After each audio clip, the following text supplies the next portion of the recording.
Hello, everyone. Welcome to another episode of the CODEX podcast. It is now the new usual three. I'm your host, Sonny Kruger, joined by my usual co-host, Tim Morris. And now the man who will be joining us multiple times a month, Uncle Gary himself. Gary, I'm a master. Gary, I hope you come multiple times a month. That would be amazing. That's exactly where I was going. I am the king of multiples, baby. I'm horrible. Giving and receiving. Right, yeah, you're here. You come on here multiple times a week on the Codex station. Never you know leaves what? a mess. Always That's cleans right. up. And it's gonna. And I'm not gonna ask if it was good for you because I'm gonna know. But I it love always this is good. show. I always feel very pleased after you are on here. Well, thank you, Sonny. Pleasing you pleases me. So there you go. I am pleased sitting in a chair under a lamp just watching. Well, you know what? Voyeurism is fine with me. I am not shy. Oh my God. Ladies and gentlemen, these are not euphemisms for anything or metaphors for other things. This is genuine, true, pure words. And we use towels too. So Yes, we're just glad to have everybody here. And we'd like to put on a great show and like to please everybody watching. So we're going to put on a great show today, and we are going to review Black Panther Volume 2, the 4-issue miniseries. We'll have a random panel of the week, which deals with Deadpool. We have a lot of comic book. We have some comic book news. One big thing is with Deadpool and the Wolverine trailer. We'll be having Warhammer join the F list. And yeah, it's gonna be a fun episode. Like I said, it's a new day for the Codex podcast. Now that Uncle Gary is officially the third chair here. Thank you. Thank you for having me. Appreciate the honor. It's an honor to be with you, esteemed gentlemen, and I do mean that from the bottom of my heart. So thank you. It's an honor to be asked to be here with y'all. So the honor is all ours. Well, thank you. To have you on here. And just for those watching, just so you know that you'll see me on twice a month. You'll see me, and then once you'll see Sal, and once you'll see Dan. So they will all be mixed in. There'll be more flavor, but you'll see me twice as much because I'm twice as pretty as they are. Nice. Yes, you are. Thought you did there. Oh. All right, go ahead, Sonny. I will get us started off. Well, before we do get on to the count news, last week we did say goodbye to Jamie as it was his last episode on the Codex podcast, but he will be still on other shows with the Codex station. So that is why now we have Uncle Gary here multiple times a month, and then we'll have Dan step in, we'll have Sal step in. So things will get mixed up a little bit here and there. It's good, a bit of flavor for the show, a bit of changing up every now and then. Yeah. And Jamie will be watching though. That's right. Those eyes. He'll be watching. Eyes in the comments. Those googly eyes. Yep. Always looking for him in the chat. But I'll get us started off with the comic book news and the rundown. Tell you what we've been watching with our eyes. Ooh. That's what you did there. Nice. A couple of days ago, it was revealed that Deadpool and Wolverine were going to get another trailer. They had a little teaser, and then the day after, they had the big trailer number 2 for Deadpool and Wolverine. Very excited to talk about that with everybody. But also other news is that Ma Kent has been cast in the new Superman movie, and she will be played by Neva Howell. And also, and some comic book news about actual comic books is that there is set to be a series of Aliens versus Avengers, which will be written by Jonathan Hickman. The artist is set to be Asad Ribic, and that will be coming out July 24th, a month before the Alien Romulus movie comes out August 16th. So I saw something that said, "In space, they can't hear you scream, Avengers assemble." Right. So we see the Xenomorphs taking on the Avengers. And that's a bit of the comic book news that we had going on this week. Now, guys, the big one was especially the trailer, Deadpool and Wolverine. Who wants to go first? I know I'm excited, but I don't want to do all the talking. I'll let you guys do some talking, too. Gary, go for it, man. All right. Well, it seems like there's been a pretty barren landscape of comic book movies that I've been really excited about lately. But this looks good. This is going to be funny as hell.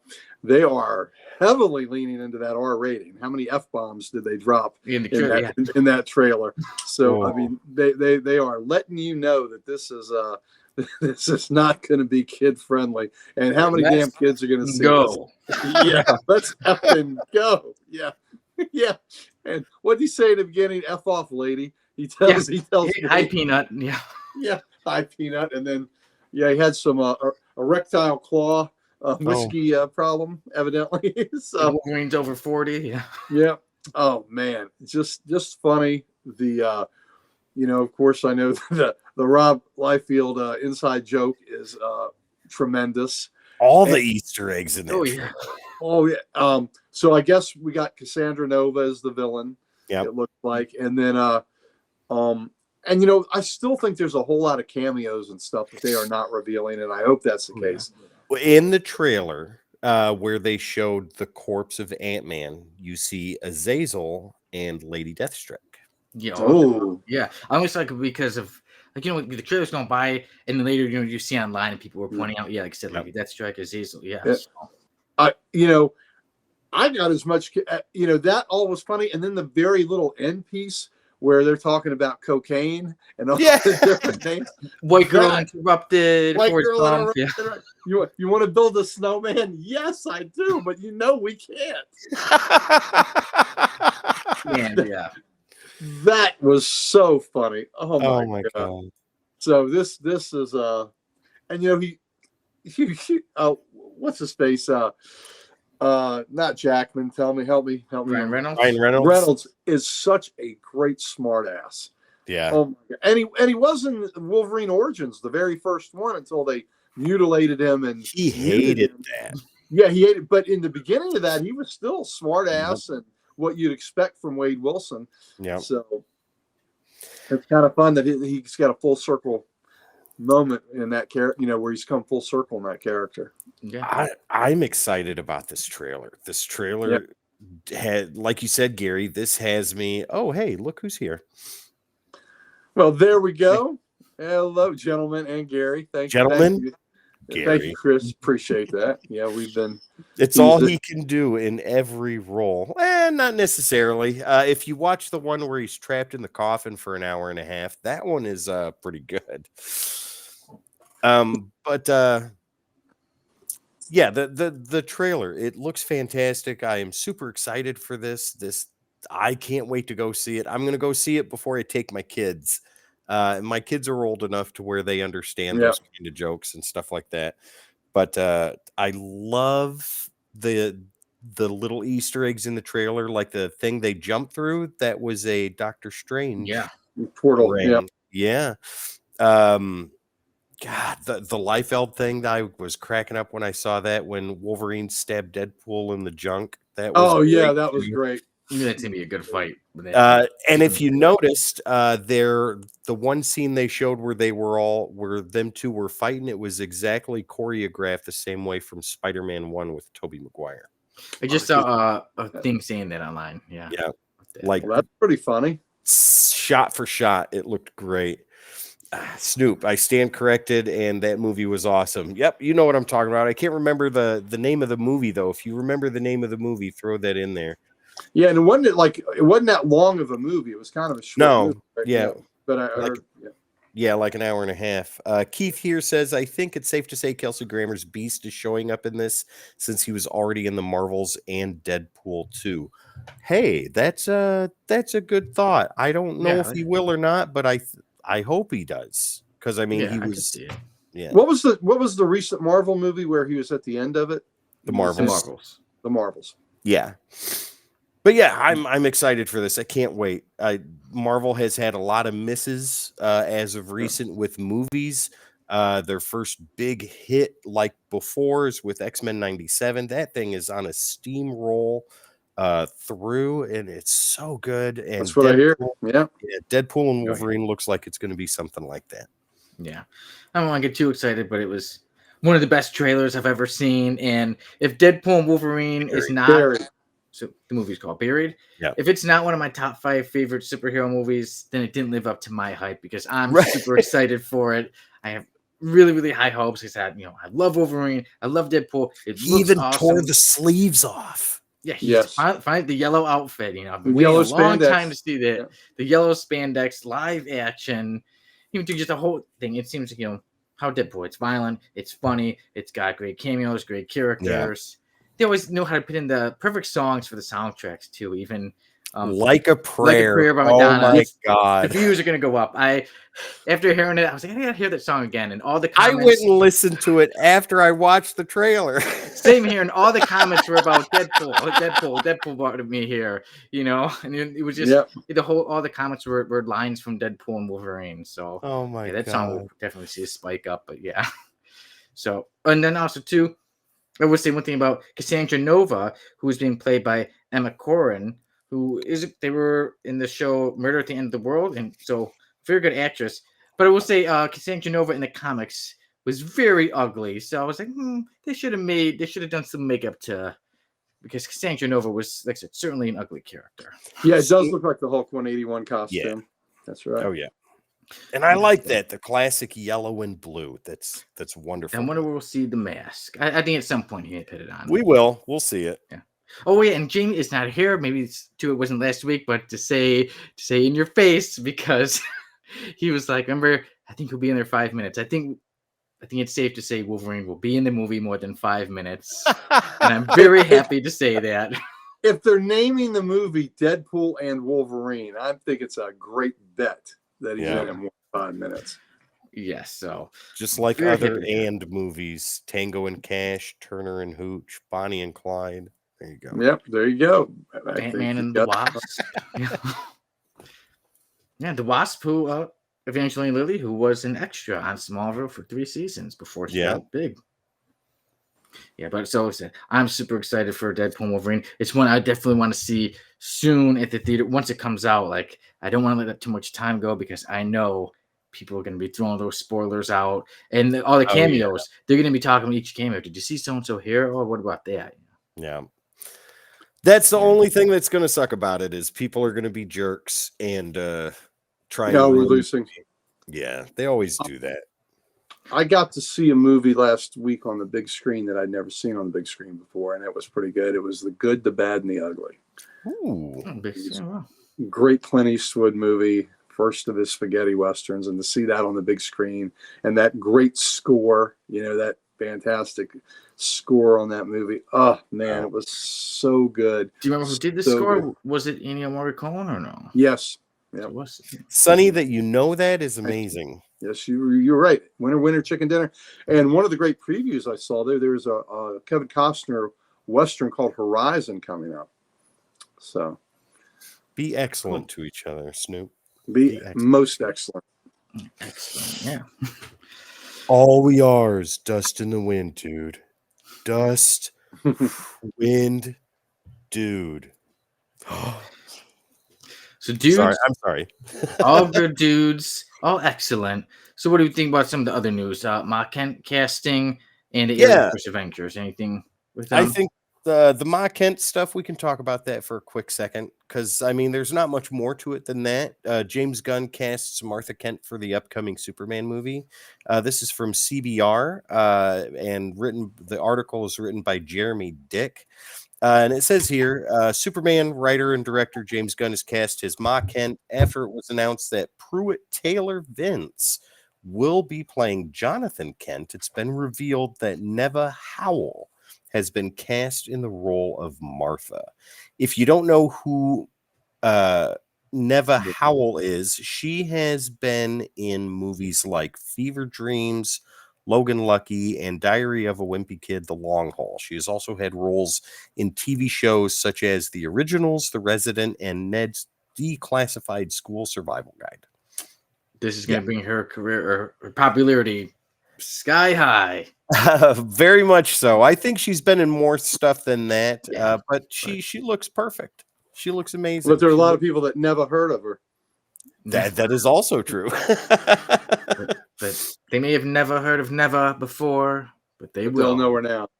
She's got some hefty shoes to fill, though. Not so much with the Ma Kent from the Snyderverse, but from the original Superman movie, where the woman that played Ma Kent there was fantastic, and I hope that warmth is brought to this role too. Guys, I have a story about Ma Kent. Uh-oh. Do you remember Man of Steel? Remember how Diane Lane played Ma Kent? Yeah. Mhm. So I was younger. I was in my early 20s, and I wasn't always this well-behaved man that I am now.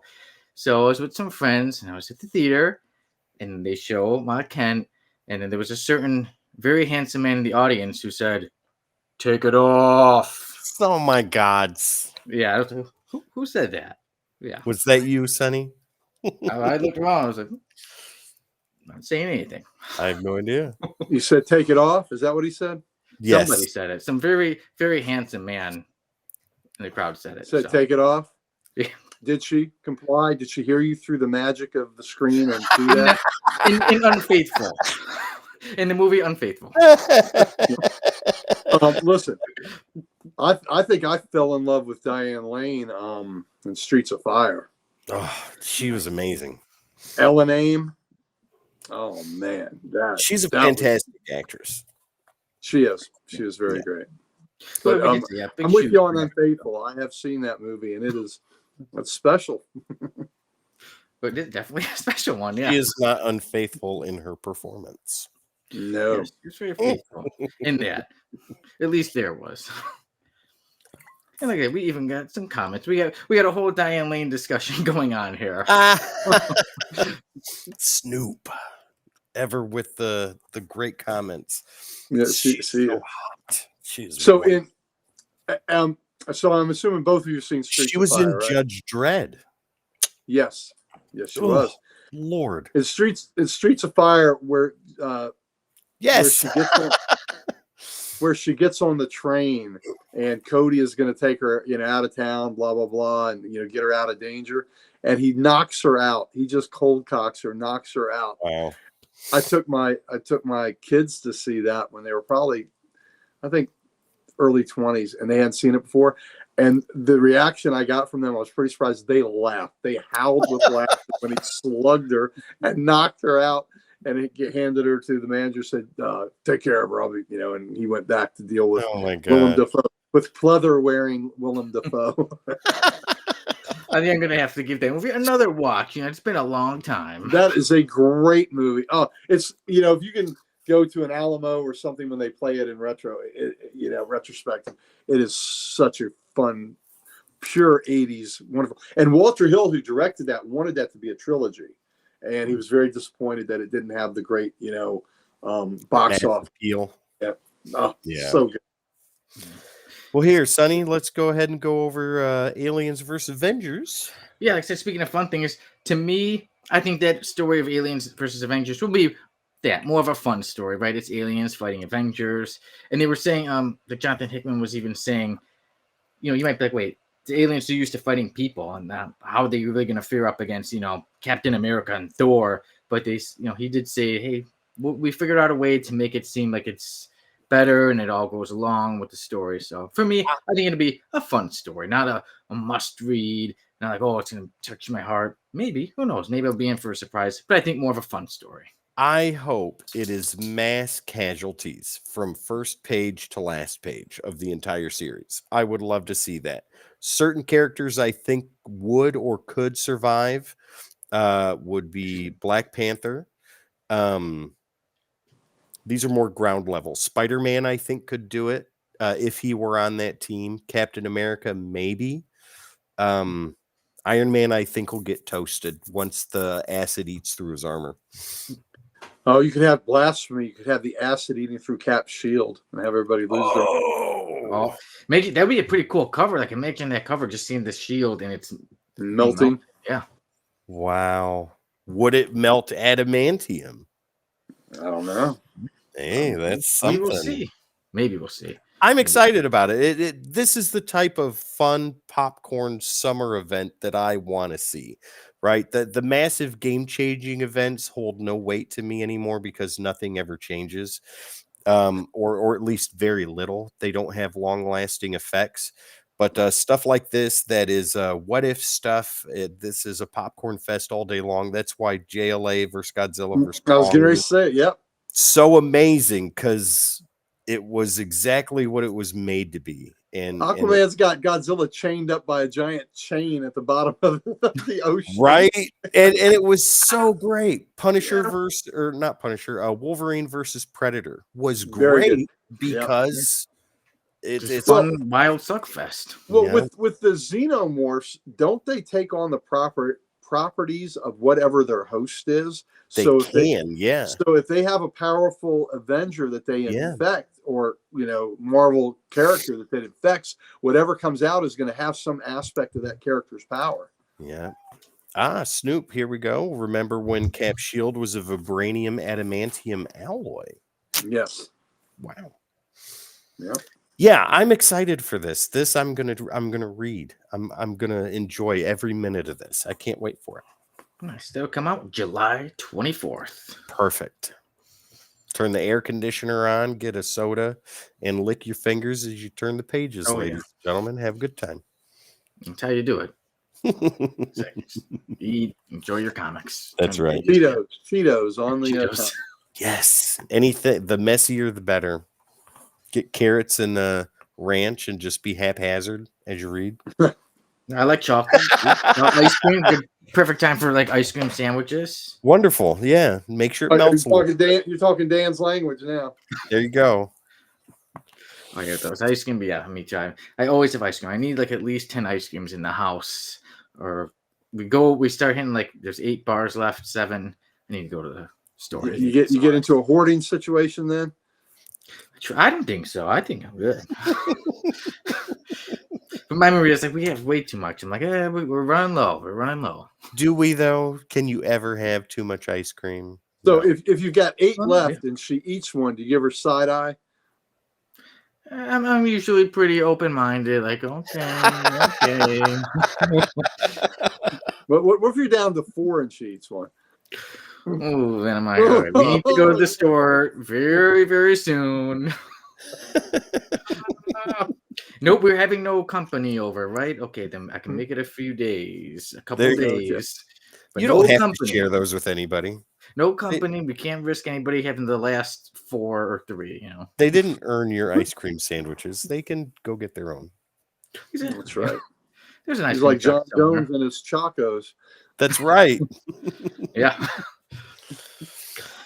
But guys, it's been fun talking about some comic book news. But we've all been up to some stuff. Me, finally, I was able to release a series about a series, episode 3. So now it's available on YouTube. Yeah. Also, with that, I had another interview on Acting Savvy, and that is a YouTube station that where the host on there. I'm used to saying co-hosts.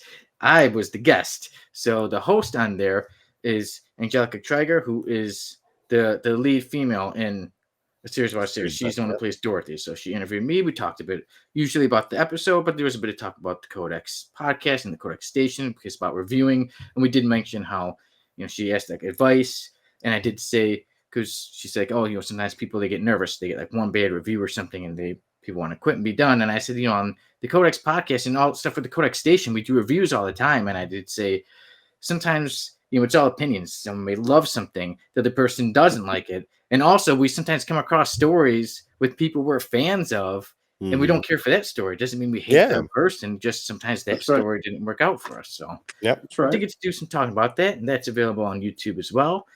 And then I got some comic book stuff coming up.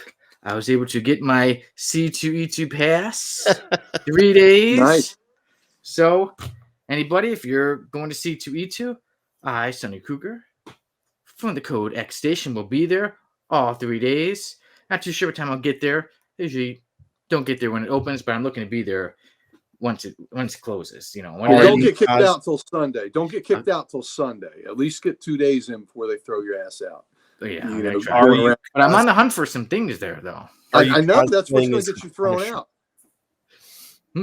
Are you cosplaying as the Punisher? I think one of these days, I think the Sunisher is going to have to go one of the days. There we go.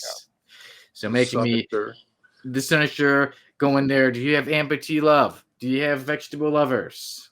Do you have this I'm on a comic where it says lick lap, lick lap? Lick lap. There you go. When you're looking when you when you're looking for a vegetable lover, be carrying an eggplant when you do that.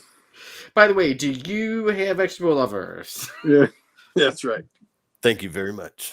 Thank you very much. It'll be fun, and yeah, I'm gonna definitely be looking to record and have an on the spot there. So Good.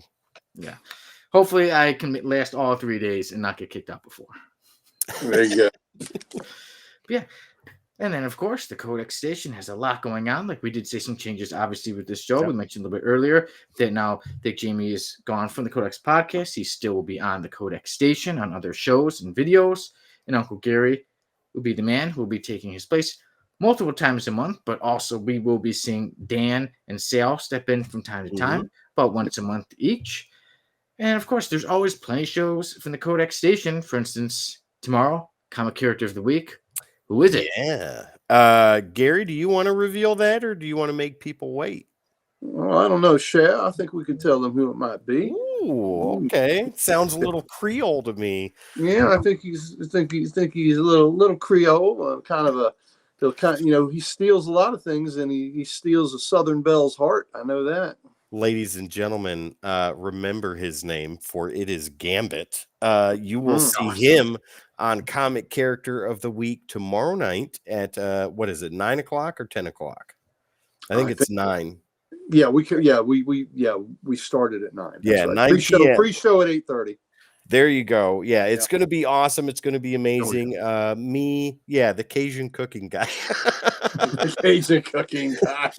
Paul Prudhomme. Yeah. Myself, Gary, Sal, and Dan will be on Comic Character of the Week this week. Plus, don't forget, we got Comics Unleashed on Saturday, and that's going to be a great show. As always, Uncle Gary's showcase is going to be there. Back issues, the hottest pulls of the week, and so much more. John Fogerty, no. Put me in, coach. I'm ready to play. There you go. Look at me. I could be. I was born on the bayou. There you go. Man, Creedence, people sleep on how great Creedence is. I love Creedence. They're one of my top 3 favorite bands. Wow. And John and Tom did not reconcile before Tom died either. That is unfortunate. Oh, man. That's rough. Yeah. But yeah, Codex, lots of stuff going on, guys. We have the memberships available, as you have seen in the chat so far, and I'll bring those up right here for you. Memberships and super chats are always available now on every live show that we do. Excuse me, badges, emojis, see new content first, and so much more. We already have new content up there for members only. And those will stay that way for probably about 2 or so months. So if you're super patient, you can wait 2 months, or you can do the $3.99 per month right there. It's cost of comic book, ladies and gentlemen. You're already reading one that you don't like anyway, so drop that and get this, because you'll really enjoy this. Help Codex be the Hulk 180 that we always wanted to be, ladies. Absolutely. I'm eager for somebody to watch the Should the Beast be an X-Man or an Avenger? I don't know if you've seen it yet, Tim. Oh my God, we had a great time doing that one. I have not seen it yet, but I myself am a member of the Codex station, so I will be watching it with the kids, so we can all sit together and learn why the Beast is an Avenger. That's right. Damn. So you hear that? He's an Avenger.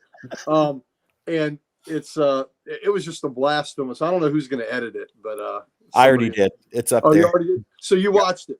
You got I did a quick edit on it and put it up, but I will be watching it this weekend. When some fun watching there. Yeah, you know when it's Beast, Avenger, or X-Man. Yeah. But and Sal's tears were real. I just want everybody to know that. I believe it. I completely believe it. The next members only video Wes and I did, that's going to be top 10 favorite covers. So 10 from me, 10 from Wes. That will be available for members only this Friday. Ooh. Plus there's new stuff coming out. Sal's got an unboxing that's coming out for everybody. I believe on Friday there's an interview coming out this weekend too with Brett Booth. So lots of cool stuff, guys. Lots of cool stuff. So check it out. X-Men 97 reviews. I know this past week it was again Sal and Dan Yeah, that'll So be coming out there's soon. yeah, the next episode, or Yeah, not the one that just came out, but the one before the Life Death Part right. 2. Yeah. We do that on purpose. We stay a week behind for the episodes so that way no spoilers are given. It's not right away. Right. Yeah, If it you had gives time to everybody a watch, chance to catch up. watch it. Yeah. Because I know not everyone is like me, at 3 a.m. Yeah. watching it. Is that what you're doing every week at 3 a.m.? Every 3, I'm normally up. Only last night it was 3 a.m., but I was in the middle of writing and I had to wait a little bit. I finished what I was writing, and then at 3:30 I watched it. So every other week it's been 3 a.m. I'm I'm watching. gonna start calling you at 3:15 in the morning just to fuck with you. I mean, Yeah. mess with you. Sorry, my mistake. So there's But the yeah. one thing you can't. Tim, See, Uncle I Gary didn't used have this potty mouth before I watched the Wolverine Deadpool trailer. Sorry. Tim. Uncle Gary used the one up this episode. Well, that was half a one. I don't know that I got it all out, or did I? Did I get the whole? I one think so. I think he Okay. did. Well, I know I I- used the one in the pre-show. out? But I just will do what I do if anybody calls me during shows. I just say always ignore. Yeah, exactly. No, you won't ignore me, sweet pea. Oh, is that Van? I still have. I don't know if you remember the '80s hair metal band Vandenberg still plays when my phone rings. I have never heard that band. He When was a my phone guitarist for rings, he was a guitarist for Whitesnake and then had his own band. Oh, wow. Okay. my phone's got the Monday Night Football theme on it. I have Derezed by Daft Punk. Oh, I see we got a comment. Ah, Eternal. Good to see you, buddy. Never late, always on time. 3 a.m. I'm sound asleep. Me too. yeah, absolutely. Hey, Most are. Adam. But not me. I'm a bit different. And every now and then I go to send the schedule for this, and I'm like, wait, it's in the middle of the night. Maybe I should wait till the morning. I try not to wake you guys up. But I had to send those. Sonny's a night owl. Yeah. His name's Sonny, but he's a night owl. That ain't right. Yeah, Sonny who doesn't like the sun. That's right. But yeah, so sorry about in the middle of the night I had to send those pictures of the F list. But we'll get on to the F list very soon. Yeah. We do have a sponsor, though. Yes. First, we'll get to the sponsor. Tim. All right. Yeah, guys, you have heard him say it all month, this month, and most of last month. Our sponsor this week, as always, is Comic Logic. Gary, why don't you go ahead and give these guys the deets on what's going on? All right. Thank you very much. Comic Logic is proud to be a sponsor of this great station, the CODEX station. We are Loudoun County, Virginia's only comic shop, and we would love to have you come visit us if you're in the Northern Virginia area. Now, we still have two big events coming up on our schedule that we would like to tell you about. One is on Free Comic Book Day, which is May the 4th. We will have the one and only Brandon Wayne, who will be signing autographs at our store. He is the gentleman that plays the Mandalorian on the show when the helmet is on. That's Brandon Wayne. And he will be at our shop in Ashburn, Virginia. So we Who's his grandfather? His grandfather is one of my heroes, John Wayne. And I will have John Wayne's grandson here at the Library of Comics. And that's going to be a huge event for me personally. So that is really cool. So a lot of people will be getting him to sign Mandalorian stuff. He's signing one of my John Wayne books. So that's what I'm having him. Wonderful. Yeah. So and he'll see my John Wayne shrine. So I think that'll be either horrify him or make him happy. I'm not sure which, and we'll see what happens. But I look forward to that. We also have our other big event that's coming up is May 19th. It's Sunday. It is our Spring Lot Con. And on our spring, we turn our parking lot into a mini Comic Con. We do it in the fall. We do it in the spring. This is our spring one. And we will have 25 to 30 vendors there. Some will be comics. Wow. Some will be local authors. Some will be local artists. We'll have toys there. I think we have some jewelry there. So we have a lot of fun things there. Please come down. Again, if you're in the Northern Virginia area, we would love to see you. Last year in the fall, Dan and Sal came, brought their families, and they had a great time. So please come see us for LotCon. You'll see Codex people and Comic Logic people all in the same place.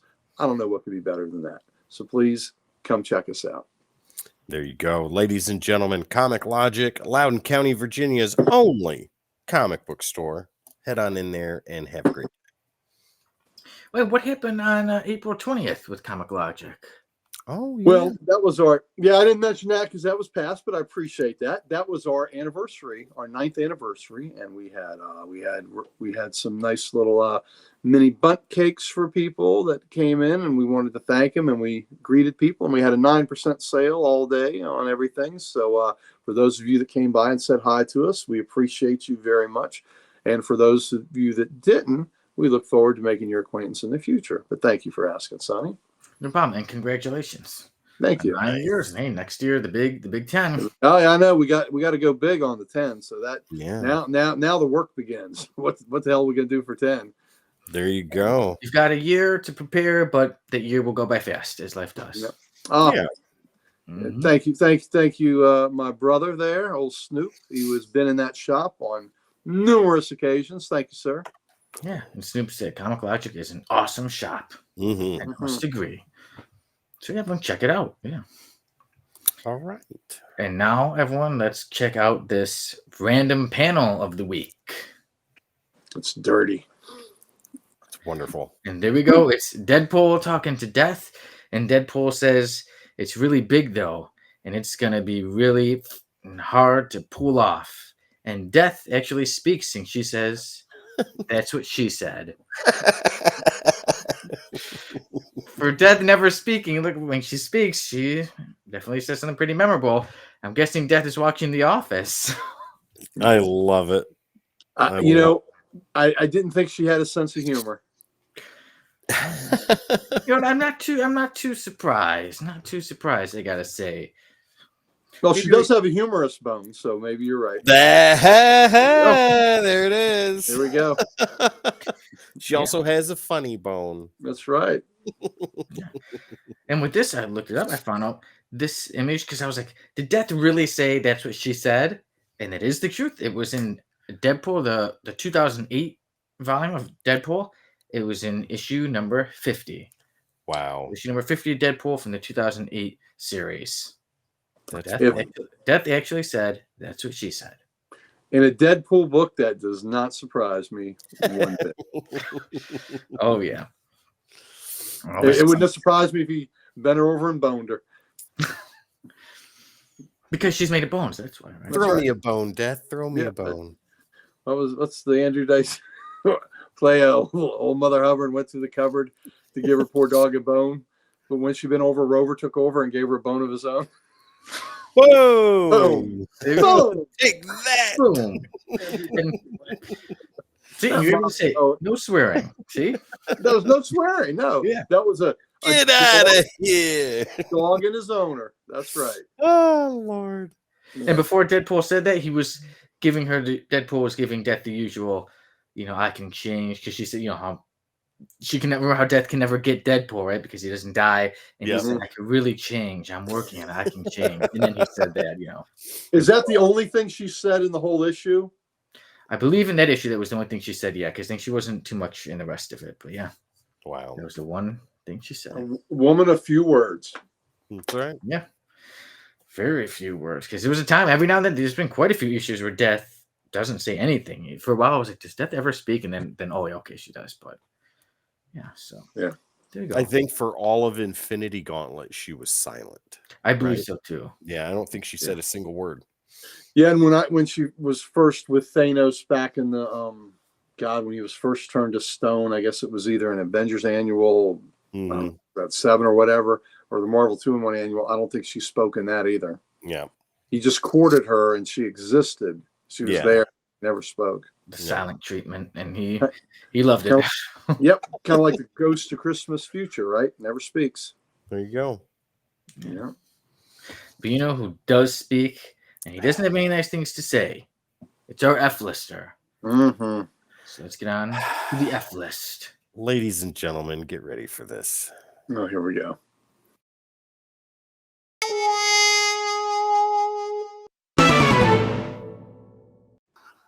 I love the music. I love the music.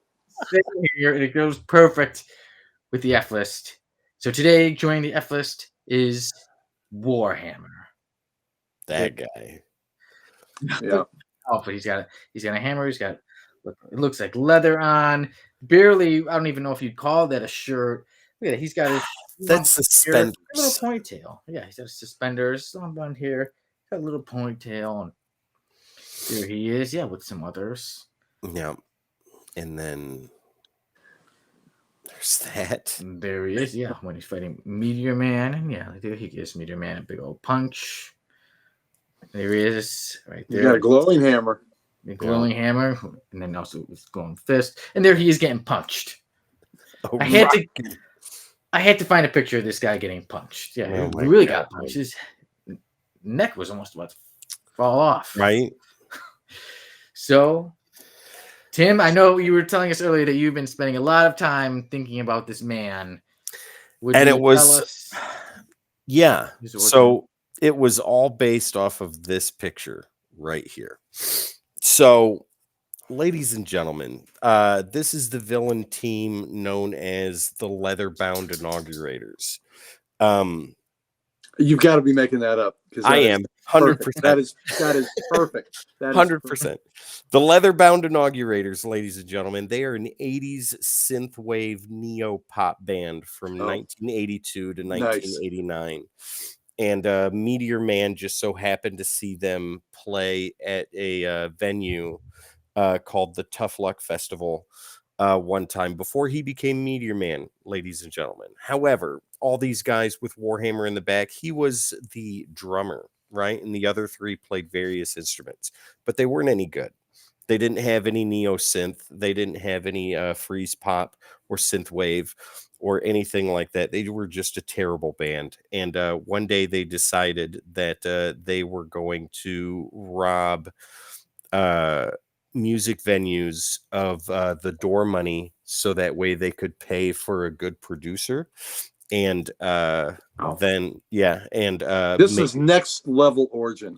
Make a demo tape. So what they did was they sent Warhammer here out. They dressed him up in his stage outfit, sent him out, but Meteor Man had become Meteor Man, one of the worst comic book characters in comic book history. And they ran into each Alpha other. real quick doesn't even say WH, it just says H. H, yeah. H is for heavy, as in heavy load, heavy hammer. So while the rest of his team is doing their poses and their album cover stances, they send Warhammer out to go and fight. And he electrifies himself, gets ready for action, and even clobbers Meteor Man, gives him a good 1-2, right? Nice little chest bump right there.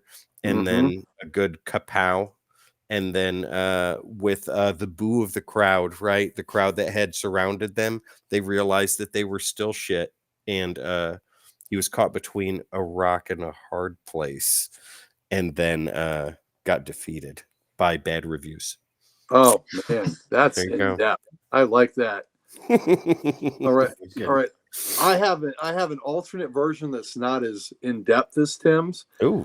but I want to hear it. Do you want the team or just Warhammer? just Warhammer. Okay. All right. So this guy grew up in small town rural America, and his name is Bobby Podunk.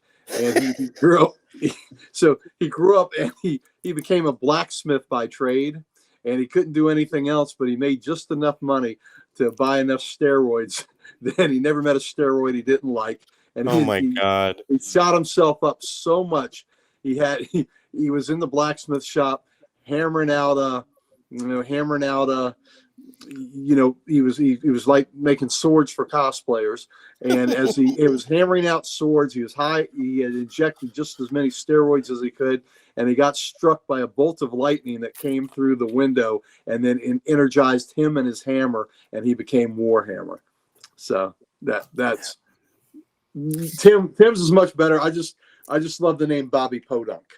That's exactly how it happened, ladies and gentlemen. He just so happened to join the band after that, right? Yeah. Because Tim didn't give us his name. No, not at all. Well, you guys ready? Yes. Uncle How Gear, close are we? Uncle Gear, you're pretty much the only person to give him a name. So his name pretty much could be Bobby. Was it Bobby Bocha? Bobby Podunk. Bobby Poda. And that's Podunk. Like Podunk, little towns or Podunks. Yeah. He's Bobby Podunk. be his name because Warhammer was never given a real name, so there you go. Well, Bobby is a villain, like I said, of Meteor Man, but what also people don't know. So he was hired, along with the others in the picture, to take out Meteor Man. Obviously, we see he's super strong. Meteor Man isn't able to really give him much of a fight in the beginning, right? Like he's, oh man, this guy's so tough, right? You run into his chest, but then eventually you find out he's worse. He's not just mean. He's not just bad. He also wants to take out Meteor Man because he's also a racist. Oh, Yeah. So he even says, "Oh, I'm so happy about this." that Not just to doesn't take make you a out. whole lot of sense. Yeah, I don't get. teammates. Yeah, his teammates are all black. What His the hell? teammates are all black, and then when he goes to fight Meteor Man, he almost even said the N word, and he got 3 letters into it. That was almost at the bottom of one of the pictures, and I made sure to crop it out. I didn't want it to be seen, but yeah, so he almost called Meteor Man the N word before getting hit. But then, like I said, he's very hard to hurt.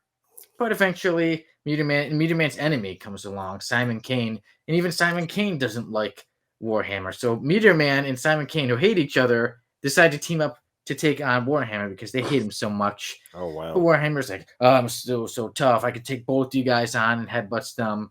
And for some reason, during the fight, he happened to mention that, oh, I get hurt worse when I stole my dad's car and he hit me even harder than you can hit me, Meteor Man. For some reason, he decided to tell that during a fight that when he was younger, he stole a car from his dad and got hit. But there isn't too much more to his history. Like I said, he's got this super strength. So you guys could be right about his history. But eventually, as he was fighting Meteor Man and Simon Kane, he was suddenly defeated. And Tim, would you show us the picture of him and his band? Yes, absolutely. So the lady at the bottom, Exocet, yeah, it's spelled, Exocet. Exocet decided to use her powers, and she took him out. So it's not known if he died or he was just defeated, but she was the one who took him out. And he was only in 2 issues of, Meteor Man had 6 issues, Yeah. or at least the first series, and Warhammer was in issues 5 and 6. Like I said, he fought Meteor Man. He was eventually defeated by Exocet, who just, they never even had words, but I guess she just turned on him, maybe because he decided to get racist. Not too smart if you're, I don't know how he could say he's racist, but then he's on a team full of black people, and then he decides to be an idiot and use the N word, and then, Exhausted turned on him and defeated him. So Meteor Man was a movie too, for those who forgot. Yep. Yeah, when I was looking this up, yes, the Meteor Man was made into a movie as well. Not a very good one. I did not watch it, but when I saw the pictures, I was like, oh, well, Yeah. I'm just not going to mention that. No, not a But very yeah. good one, ladies. So the and comic book, Warhammer is, like I said, a bad villain. He's a racist. He lost by Exhausted for being a racist. And there we go. The That's Meteor for Man. Warhammer. The Meteor Man movie had a budget of $20 million, and take a wild guess what the domestic box office was. 18. $800,000. $8 million. Mhm. Ooh. Lost to 12 million. So there you That go. sounds like a write-off. Yes, very much so. There we go. And I see All right. one comment too. Oh, let me go take a peek here. All I see is butt cakes. Yep, there you go. Butt cakes. Yeah. Yeah, so that is Warhammer. And for me, I say no, Warhammer does not get this 90s Thor wannabe who is, a dirty Very racist. obviously a Thor ripoff. Oh, the hammer was a direct ripoff of Mulder. Yeah. Yeah, he literally has. And the thing is, he didn't even really use the hammer. I don't know why they gave him even a hammer if he just uses his fists. We should So, just give him a ball ping hammer. Right. So, yeah. So this bad racist Thor wannabe stays in the F list for me. I say he doesn't. I agree. No, he goes down lower. I think appropriate with his worldviews. He's on the K list, Oh, there you go. the triple K list. Way down. Yeah. So way down for Warhammer. Yes. What was his name, Uncle Gary? Bobby Podunk, Podunk, Bobby Podunk. And there we go. All these years later, he That's finally a white gets trash next name. one. That's a white trash name. If I ever Yep, heard. that's exactly correct. Yep. Well, Bobby Podunk, Warhammer, stays down in the F list, or as Uncle Gary said, down in the K list. KKK list. That's right. Gone. He is done. But we are not done on No. the Codex podcast because it is time for us to review Black Panther Volume 2, the 4-issue miniseries. And as usual, Tim will start us off with the credits. All right, ladies and gentlemen, this is Black Panther Volume 2, issues 1 through 4. That's the cover of issue number 1 right there. This came out in 1988.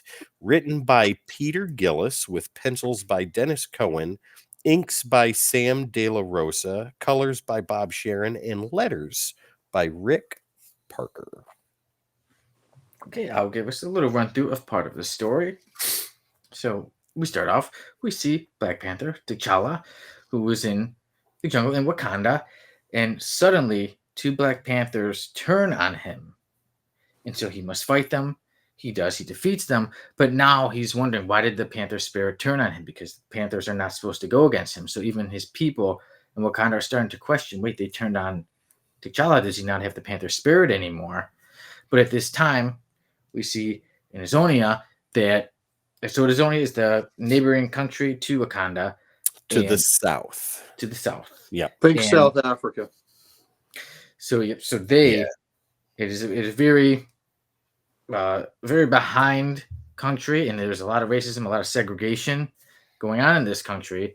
And in this country, there was a man who was being tortured by the police, but suddenly, I shouldn't say police. He's being held. Looked like he was there. He's being held By the military, by the government military officials. It's the government officials. My mistake there. So he's being held there. He's being beaten, and suddenly his human form is taken over by the Panther spirit. It appears. So he turns into this big monster panther, and he's ripping these bad supremacists apart. And there's one of them left who is able to make a phone call. And then now, due to this, it's causing problems. People are thinking, well, it's the Black Panther. So people want to know what's going on with Black Panther. Is there going to be war between the countries? And at this time, like the Black Panther, T'Challa is being questioned by his people because, hey, he doesn't have the Panther spirit leave him. So he is tasked with proving himself. So he's sent to recover a leaf, which sounds pretty easy, but they say you're going to come across the white ape. And then this is one of his friends, Moise, is like, hey, are you sure? T'Challa says, I got this, I'll do it. He does it. He comes across the white ape, and he's eventually able to, because the one thing is, I guess they had said in Wakandan myth is that the white ape is the enemy, is the weakness of the Black Panther. Mm-hmm. So the white ape goes after Black Panther, and Black Panther is able to evade him and get away and return the leaf. So all seems good. But then it is discovered that his friend Moise had actually given like a shot or something to the white ape to slow him down. So therefore, T'Challa is stripped of being the king. And T'Challa didn't even know that he had done that. Yeah, he did not want that. His friend was like, "Oh, I was just trying to look out for you," but T'Challa wanted to prove himself.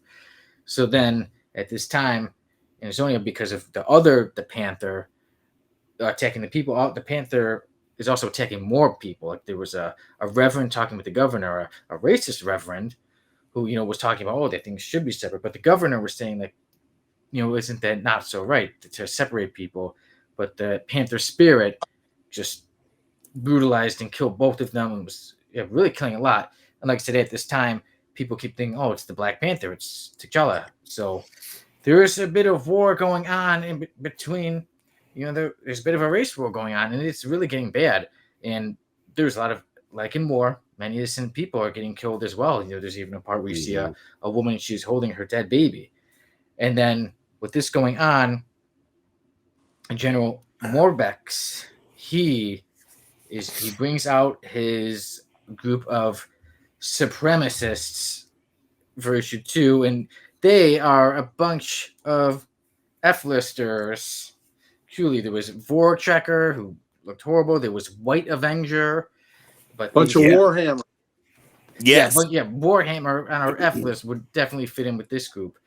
So they go out and they attack Black Panther. So Black Panther, while he was involved in another fight, the supremacists come to attack him, and he must fight them. One part was one of the supremacists actually stopped. I believe his name was something Blaze, and he suddenly saw a kid, and that made him say, "Wait Oh a minute, I yeah. came here to fight warriors, not kids." And Yeah. then Black Panther still had to give him a punch and Still said, clocked him. "I'm a warrior."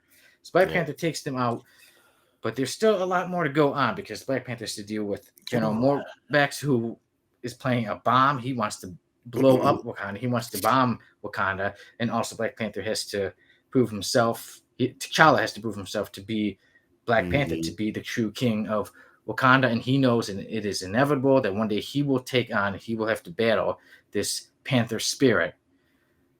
And that's where I'll stop my run through of this story. So for me, I really enjoyed this Black Panther story. I got this for $5 at Mighty Con, and I saw it. I was like, The whole series? the whole series, the whole four, for a Nice. total of $5. I said, hey, not bad. I'll get it out, check it out, and I really loved it. I thought that it had good action. Each issue moved the story forward. We had the action. We had a good plot, a good story that made you think, and it brought out the issues of racism and segregation and things like that. And like it just makes me want to read more Black Panther comic books. For me, when I got to issue 1, I was like, so far I'm going with a 10. Let me see how it's going. And I thought the whole thing was strong. All 4 issues are really strong. Also want to mention that the letters, like you said, that was Rick Parker, was it? Yes. Yeah. I really like the way that the letters were. How sometimes, like let's say, Black Panther may be in the shadows and you see the letters, or sometimes someone else. It was different. It wasn't just always the same thing. Yep. I just have one teeny bit as a writer, one teensy critique is that in issue 3, which, like I said, I really enjoyed all 3 issues, but in issue 3, I love that cover. Oh yeah.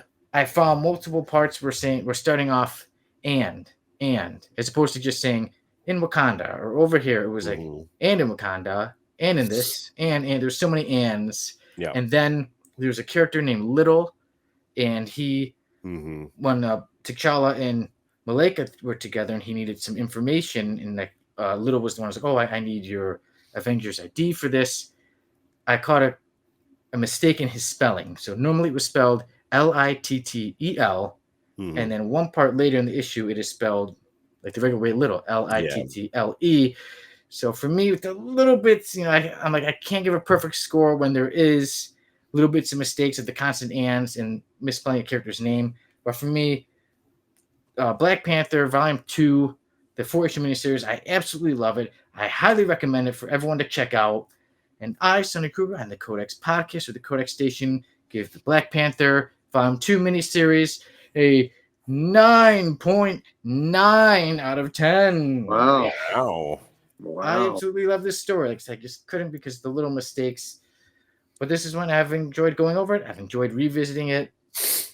And now I'm excited to hear what do you guys have to say about this story about Black Panther. Gary, you want to go? Let me go last. Okay. I want to see what you say about it. Okay, so this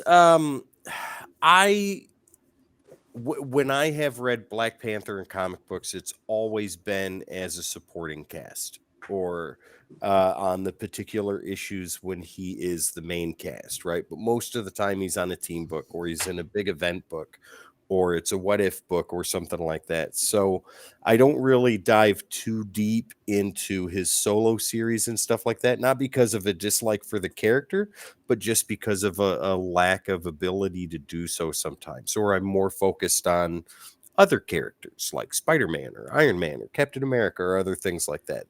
There's so many in the Marvel universe to choose from that even the greatest characters sometimes can get swept under the rug or lost in the confusion. So with that being said, I'm very glad that I read this. It is not a fast read, ladies and gentlemen. This is a very long-winded read, and it's more of a medium-paced type read, right? The action doesn't really come until the latter half of the series, but Peter Gillis's work is very good.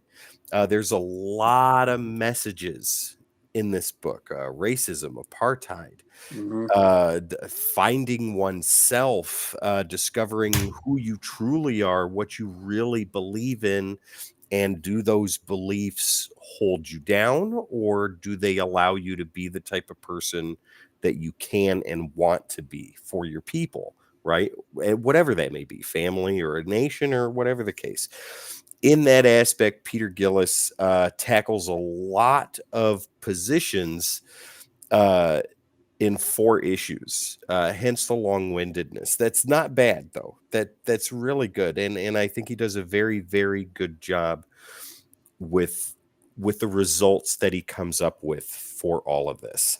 I absolutely enjoyed Dennis Cohen's artwork, and with Sam De La Rosa's inks on top of that, this type of jaggedness type work and stuff like that. I think with something like this taking place in the jungles of Africa, in Wakanda particular, and all this craziness that's going on, dealing with T'Challa fighting the literal embodiment of the Panther spirit that they all worship and believe. It was wonderful. Dennis Cohen and Sam De La Rosa did a beautiful job with their artwork. Colors from Bob Sharon, absolutely fantastic. It really matched and helped bring in the feel of something like this. Rick Parker's letters was great too. There were some parts that just felt too convenient for me, and I think that's more of a product of its time than anything else. Like when him and the Panther Spirit are fighting and they're on this big pile of rocks, and he's like, if I could just reach back to this random rock and push this button, yes, the gas is released. Come on. Come on. Like having the gas on the tips of his fingers, that's cool. That's part of his costume. I get that. I understand that. I think maybe with this fight was maybe he knew because it was his jungles. Well, that he yeah, it could was the fight. electronic jungle, and I love the nod they gave back to Fantastic Four number 52. Yep. I really enjoyed that. And I think they gave nods to a couple of other issues in Fantastic Four or Avengers that had taken place. However, with all that being said, artwork, I think it gets a very well earned 8 out of 10. Right? It's not super grandiose, and it doesn't need to be. Right? It's perfect the way that it is, and an 8 out of 10 is very perfect for Dennis Cohen's work here, along with the rest of the creative team that give the visuals what we see. Writing, however, I give just a little bit lower. The long-windedness sometimes gets a little tiresome for me. I understand the messages you're trying to say in the book, but sometimes you don't need to take all this amount of time to say that. I think you could say it in a third of that, maybe, or 2/3. But overall, it was good, minus the conveniences and things of that nature. So Peter Gillis's writing gets a 7.75 from me for an overall of 7.9. Okay, 7.9. 7.9. So 9.9, 7.9. Mhm. Uncle Gary. All right. So I read this, and I have it from back in the day. I bought them off the rack, at my comic shop. And what I'm going to say, up there we go. Jamie's All right. watching. So And I will. Demonic is here too. Hello, Demonic. Right. Hey, Demonic. I will say, how you doing, brother? I will say that I think the best thing about this book are the ideas that they were trying to get across to people, that they were trying to espouse. I just thought in the execution of it, they lost me a little bit. Yeah. I thought the Dennis Cohen art, I've not always been a huge fan of his, but I'm like Tim. I think an 8 out of 10 is very fair on this. So I think he did a fine job. He did just fine job on there. I think the Panther spirit, I didn't quite like the look of the character. I thought it should have been. It seemed more anamorphically human than cat-like. I would have liked to seen it be a more cat-like, maybe that creature. Not as bulky human. You know what I mean? Yeah. More Like a panther. Yeah. more More like a and panther. silly, Yeah. more like a panther. So I would have liked that. So the writing for me, there were these white supremacist super team was just so stupid and goofy that took away from me for a little bit. The White Avenger, was just Right. ridiculous. And here's the thing, I understand. So maybe he was trying to make a point and make these people almost comedic and comically stupid, Make him look ridiculous right? But that wasn't the tone of the rest of the book, so I don't know that he Right. went to do. You know what I'm saying? Yep. So it's one thing if you're doing Springtime for Hitler, right, and you're wanting to make him look comedically ridiculous, but this book had a more wow, thank you, I appreciate that. That's very nice to say. But it seemed to me more that this was the book was more serious in tone than that. So that's why those characters didn't come off to me as a comedic, I'm going to poke fun at how ridiculous your views are kind of thing. Mm-hmm. And maybe it was, maybe I'm wrong, but to me, because they were defeated pretty quick. Oh, they were defeated pretty quickly, but they were so stupid, the interactions between them, and so ridiculous. So for me, that dropped a couple, some percentage points right there because that team was so bad. But I really like what you weren't a fan of Vortrekker and his big mustache and his no pants. No, wasn't a fan of him, or the White Avenger or the Captain Flame or whatever the hell. There was a Captain somebody in there. But the message, was they're obviously talking about apartheid, obviously talking about South Africa. That was a very valid message. And when this came out, 88, right? Yep. So we're in that. We're in the midst of that. So it's and the deep end. So I think the message was very, very important. I just didn't think the execution of the book lived up to the message that the book was promoting. I did like that T'Challa had a crisis of faith, and that he had lost touch with the totem. The other thing that kind of got me was he disarmed a nuclear warhead a little too easy for me. Yeah. How he got up on it, and then he fell an awfully long way.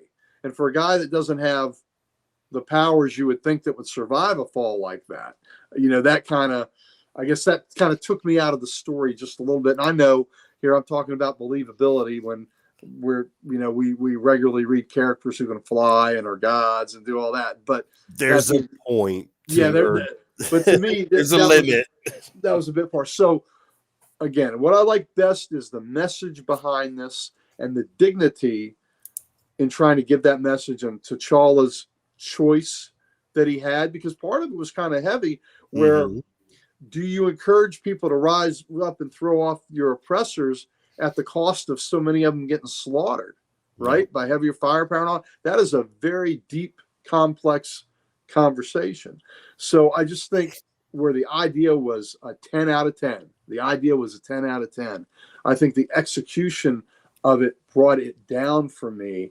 And so I'm going to say I'm going to give it a 7.7 for me, for the whole thing. A 7.7. Okay. Again, idea and across the board, especially for what was going on in the world at the time that they wrote that. Absolutely. But it's just the execution of it, especially with some of the goofier aspects of the writing, bogged me down a little bit more, and I'm going to say 7.7. Right, but still good. That's still a very, very respectable grade. Well, people have to remember that a 5 it's a product of its time, like you said, too. Yeah, 5 is middle of the road, ladies and gentlemen. Right. Lower than 5, you're getting into no good territory. 5 is, but the higher you go after that, the better it is. And a 7, Sonny, a 7 is a solid score. Yeah, so was it Uncle Gary? 7.7. Yeah, 7.7, and then Tim, you get 7.9. Yeah, and then I give it a 9.9. So I'm interested in everyone what you think of Black Panther, the miniseries. Are you more thinking it's very good with Tim and Uncle Gary? Are you more with me? You think it's almost a perfect story, almost? Or are you completely against all of it? So let us know. We'd love to hear everyone's opinions. So this story, I think, could have been done very well as a TV movie or even a feature film in the 80s when it was written. I think No. so. On location, that kind of thing, I think it would have worked very well because there wasn't a whole lot of sci-fi aspect to it or anything like that. A lot of it was jungle, and Yeah. all that stuff. I mean, they did Predator. They could have done something like that. You are And right. it would have worked. Right. A story like this would have worked. And I think the shining aspect of this entire series is the covers. Yeah. That's really nice. The covers are awesome. And actually, I would have loved to have seen this. In my opinion, I would have loved to have seen this story made into a movie now. But I mean, obviously, we know that the passing of Chadwick Boseman and things have changed. But this was when I did read it. I'm like, I would have loved to have seen this story. We got little pieces of it in the first one. Yeah, so we did get pieces. But I would have, when I did read this, I did think, I'm like, oh, I would have loved to have seen this made into a live action movie. But it can always just be a what if, and they said we always got the comic books. We could always check them out. There you go. And Tim mentioned something that I really loved. I love the gas in his gloves that knocked out. Yeah, I thought that was fantastic. Yeah, when they do stuff like that, like he didn't have any gadgets aside from that. Yep. Like he had that knockout gas in the tips of his fingers. And if you notice throughout the rest of the series, whenever they showed his hands or his fingers, those little circles were right there, so you knew that he still had them. And I love that little attention to detail. Yeah, that was a great touch. That I thought that was one of the cleverest aspects of this. Yeah, that was cool. So everyone, that wraps up our review of Black Panther Volume 2, the 4-issue miniseries. We'll be having more reviews on the Codex Station and right here on the Codex Podcast. And now, Uncle Gary, it is time for you to pick out your first story arc for us to review soon on the Codex Podcast. All right. So we discussed it earlier. So I'm going to go with one that I know you've recently acquired, and it's going to be Punisher Warzone. And that's no S on it, right? Just Warzone. There we go. That one right there. Punisher Warzone. By Greg Rucka. And I think Tim recently read it too. I have read that, and I am very happy to read it again. I'm looking forward to it. Did I recommend that to you, or you'd already read it? That was you had picked up the trade a couple of weeks ago, or maybe a little over a month ago, and showed it off on After Dark. And I wrote that down and went and got it the next day. So you've already read it. It's I would love to read it again. All right. So Sonny, I'm looking forward to you reading it, and especially you being a Punisher guy. Oh, yes. I'm looking forward to it. I'm looking forward to us reviewing Punisher Warzone soon, most likely on 2 weeks in the Codex Podcast. And it's also an Avengers story. Yeah. Yeah. So, 5 issues, right? Beast? I think so. I wonder if Beast is going to be the Beast wasn't in that one. He was taking a sabbatical. He's getting his fur cleaned. There you go. Yeah.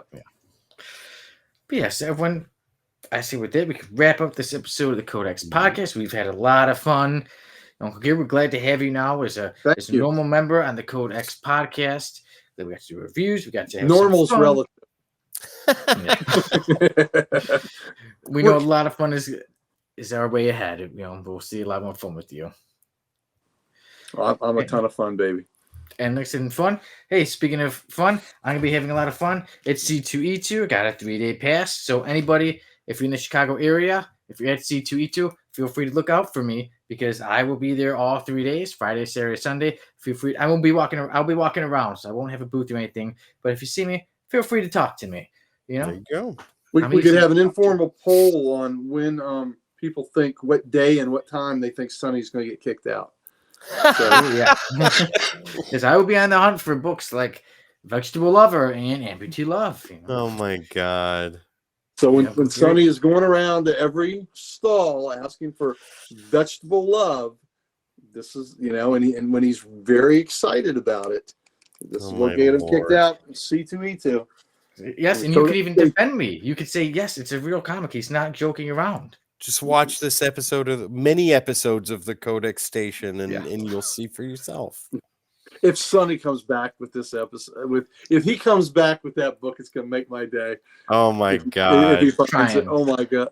If he finds it on Friday, he's not even going to go back on Saturday or Sunday. He's done. He's done. I will be on the hunt for it, and then eventually I will be looking to make a on-spot video.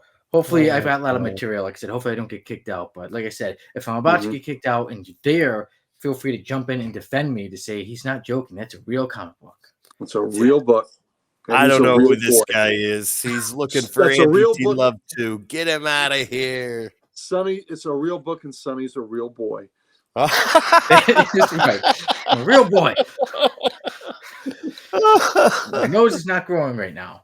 Oh my God. But I do got to get going. So I will say, everyone, thank you for joining us.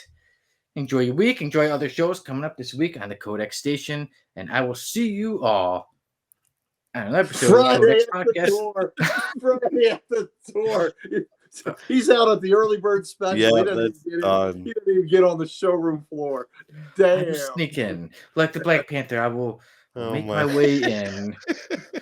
So everyone, take care. Enjoy your week. Enjoy your life. I know I'm going to be. So now, since we were reviewing Black Panther, I could say Codex forever. Oh, wow. See what you did there. Very nice. Ladies and gentlemen, thank you so much for joining us tonight on this very awesome and vegetable-y episode of the Codex Podcast. We hope you have had as much fun as we have. Uncle Gary, we got something for them. What would it be?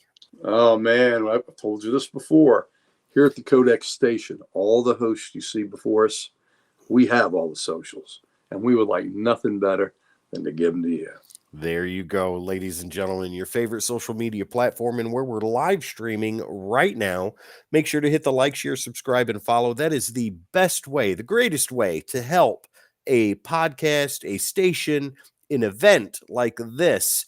Spread the word, get the algorithm talking about us, and more people get to see us just like you do all the time, every time, right there at the Codex Station, your favorite social media platforms. Also, ladies and gentlemen, in the morning after Sonny has cleaned his vegetables and Uncle Gary is sipping the coffee on the patio, and I am still sitting in said chair underneath a lamp with a single tear. You need a t-shirt. Head over to thecodexstation.com to get some merch, meet the team, and so much more. Once again, thecodexstation.com for all your Codex needs. All right. Ladies and gentlemen, my name is Tim the Terrible. This man over here is the curator of the Library of Comics, Uncle Gary, and down below, the most beautiful vegetable lover of them all, Sonny Kruger. This is the Codex Podcast right here on the Codex Station, and we will see you next time after these parting words from Uncle Gary. What words do I need to hear before we go? I don't know, but I've got a gaping hole in my memory about what it could be. That's wonderful. That's amazing. Ladies and gentlemen, Okay. we love you so much. Eat your vegetables. We'll see you next time. One more time. Gaping holes. Thank you.